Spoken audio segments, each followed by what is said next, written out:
Hello বন্ধুরা, আজ বানাচ্ছি আম দিয়ে নারকেল নাড়ু। তো দেখুন, প্রথমে আমি আমটাকে ভালো করে মিক্সিতে বেটে নিয়েছি। তো এখানে আমি নারকেল কুড়িয়ে নিয়েছি, কড়াইতে দিয়ে একটু নাড়িয়ে চাড়িয়ে নিলাম কিছুক্ষণ। তো দেখুন, এবার আমি দিয়ে দিচ্ছি পরিমাণ মতো চিনির গুঁড়ো। আপনারা চাইলে চিনি গোটাও দিতে পারেন, যাতে তাড়াতাড়ি মিশে যায়, তার জন্য আমি চিনি গুঁড়ো করে দিয়েছি।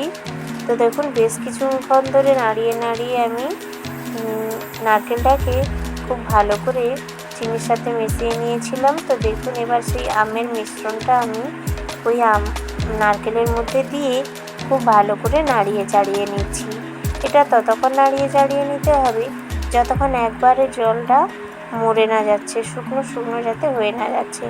তো এখানে দেখুন, আমি কাজু বাদাম ছোটো ছোটো কুচি করে রেখেছিলাম। তো ভালো টেস্ট লাগার জন্য আমি এখানে দিয়ে দিলাম। আপনারা চাইলে এলাচ গুঁড়োও দিতে পারেন আর গোটা কাজুও দিতে পারেন। তো দেখুন, আমার হয়ে এসেছে, দেখতেই পাচ্ছেন আপনি, খড়ার মধ্যেই ডালা ডালা পাকিয়ে যাচ্ছে। তো দেখুন, আমি এবার তুলে নিচ্ছি।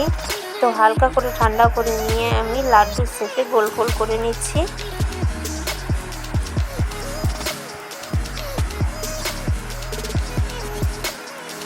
তো দেখুন, আমার সব লাড্ডু গোল করা হয়ে গেছে। উপর থেকে একটু নারকেলের গুঁড়ো ছড়িয়ে দিচ্ছি, যাতে খেতে আর দেখতে দুটোতেই সুন্দর লাগে।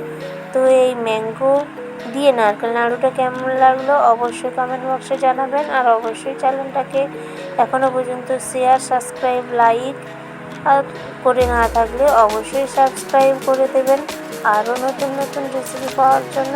আর বাড়িতে এই রেসিপিটা অবশ্যই বানিয়ে খেয়ে দেখবেন, খুবই সুন্দর লাগে ও সুস্বাদু।